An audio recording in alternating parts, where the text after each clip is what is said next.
Hi everybody, as promised, this is going to be my video of the 5 current games, like games that came out in this last year-ish that I really enjoyed. Tomorrow's gonna be games that are not this year, but they are new to me. I decided not to do a video game disappointments video because I want to stay positive and I'd rather just reward the good instead of looking back on some of the hot messes, in my opinion. I'd rather be positive. We all know I'm that is my New Year's thing. If you saw my video last week, and of course, what are we doing Patreon song wise this week? Well, I thought since it is New Year's, I would do a take on Auld Lang Syne. Okay, ready? So, join up on Patreon today and help support these vids. Become a patron now. Today it'll be a good thing you did. There you go. That didn't quite work out, but close enough. Patreon.com/LeannaK. I know most people are still broke from Christmas. People actually write me saying, I have to drop my support down. I'll put it back up later because everybody's broke right now. But so now might not be a great time to be talking about video games to play, but it's the end of the year and I'm trying to pre-tape this before a potential power outage tonight. There is an ice storm going through here, so this is gonna be like quick and dirty. I'm gonna try to roll over YouTube videos with no sound to give you guys some visuals from games. We'll see how this do. It's a top 5 list, but it's in loosey-goosey order. I hate deciding what game or another I like better. I'll be completely honest about that. It's like picking between your kids. But these are sort of, I'll say the number 1 and number 2 are definitely like my number 1 and number 2 favorite games this year. But everything else is sort of up in the air. So let's start with my first of the 5 new favorite games this year. Marvel Ultimate Alliance 3: The Black Order. What? Yes, I know. Objectively, this isn't the greatest game, but it's fun. It has couch co-op, which is important so I can play stuff with my husband who only games with me, but also it's brainless enough to play on airplanes without totally sucking. Swapping out characters to muck with team buffs is really fun. The inclusion of characters like Kamala Khan creates like a cool, greatest hits team, like my dream team sort of thing that I may never see in a comic book.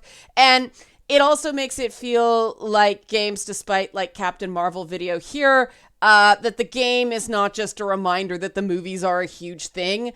I actually enjoyed this Infinity Gauntlet inspired story better than the movies that were like everywhere and made billions and billions of dollars.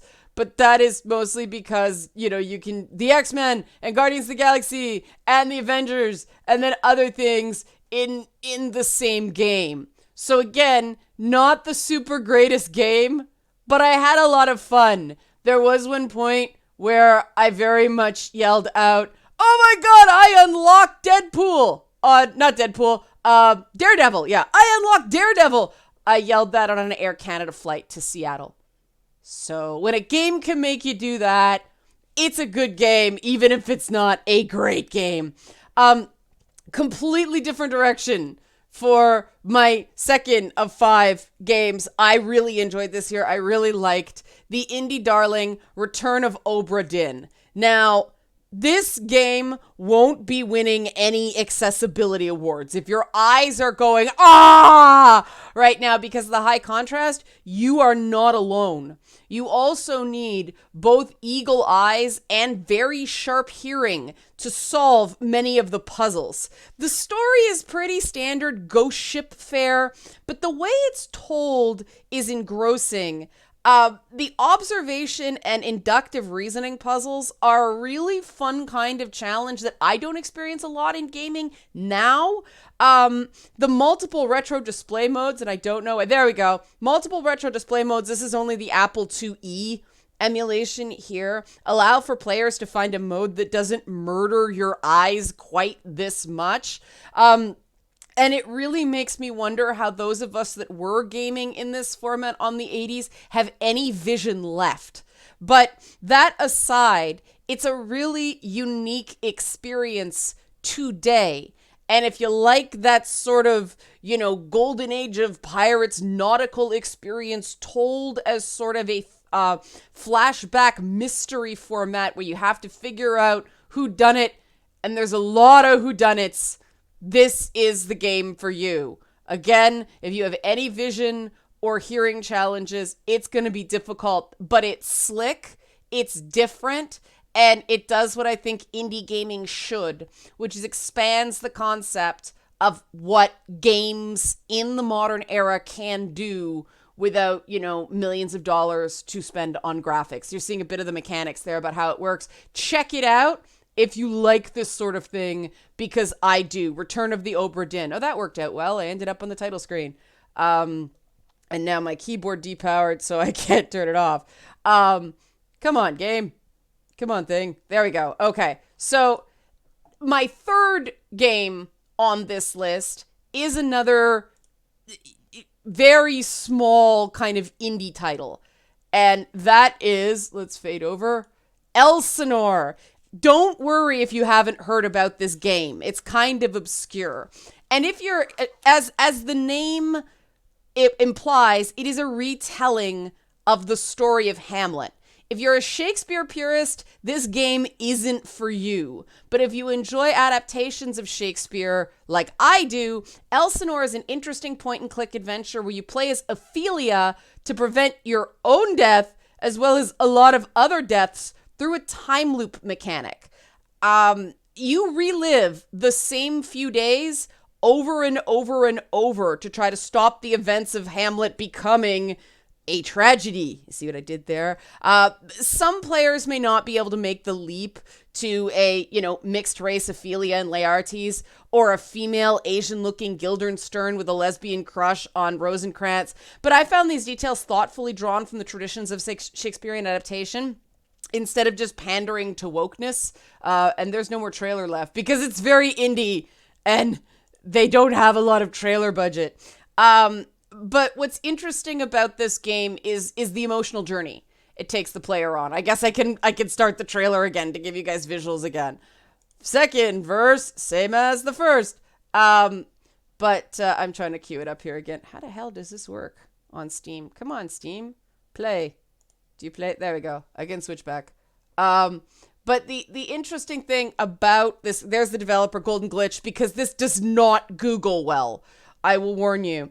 But again, the emotional journey, the sort of Groundhog Day type concept takes the player on, is very interesting. You do actually become apathetic to people dying over and over and over again until a fresh mystery that is not in Shakespeare, is brand new to the game, brings the stakes back into focus. It's a really good game for people who like narrative-driven gaming. And again, if you're a Shakespeare nerd, the way they weave in other characters from other plays is challenging, not for everybody, but I found it really neat. Again, a different take on what games can do. So that is Elsinore. Elsinore video game or Elsinore game. You Google Elsinore, you won't get anything. There it is, Elsinore, which is, of course, the castle in Hamlet. Yeah, okay, so enough with the indie. Kind of not. Let's go to some more well-known fare. Any of you who watch my Twitch content will not be surprised by the top two. I was obsessed with these two games. Of course, the first one should come as no surprise. It is Sekiro, Shadows Die Twice. There it is, Sekiro, Shadows Die Twice. I wasn't even gonna play this game at first. I picked it up because of the accessibility versus difficulty controversy. I wanted to see for myself, as somebody whose hands have serious issues, as well as a bunch of other things, whether it was truly inaccessible. It wasn't. The reason I wasn't going to play this game is I haven't felt that kind of From Software buzz since the first Dark Souls. But when I did play Sekiro, I found myself hooked in a way Bloodborne just never hooked me. Eventually, the human bosses do start to feel kind of samey, which has been an issue with later From Software games, but there are enough diabolically clever battles to provide that adrenaline rush of tackling a truly difficult game. Now, the game is beautiful. The story is more tone, as we expect from Software, but it is very captivating. But what the unexpected, amazing surprise I found of Sekiro Shadows Die Twice was the supportive, engaged community that I discovered through streaming the game. There's this camaraderie in getting your ass kicked in the same way thousands of other people did. It's not, you suck, do better, noob. It was supportive. People gave tips. It was like this, like, brotherhood or I don't know, siblinghood in politically correct parlance. But positive communities like this, positive elements of gaming should be played up more. I think it deserves real credit because other Sekiro players are a big reason of why I enjoyed Sekiro so much, even though it totally kicked my ass. I played this part over and over and over again because I couldn't figure out what to do with that drunk sumo dude. But yeah, really enjoyable, very pretty, definitely very hard, but that's the point. So, now, I'm sure, again, anybody who watched my Twitch channel knows what's coming now. Yeah, the game I've been obsessed with for 2 months now? I think it should surprise nobody that I'm talking about Death Stranding. And there's Norman Reedus as Sam Bridges, clothed, which is not always happening in this game.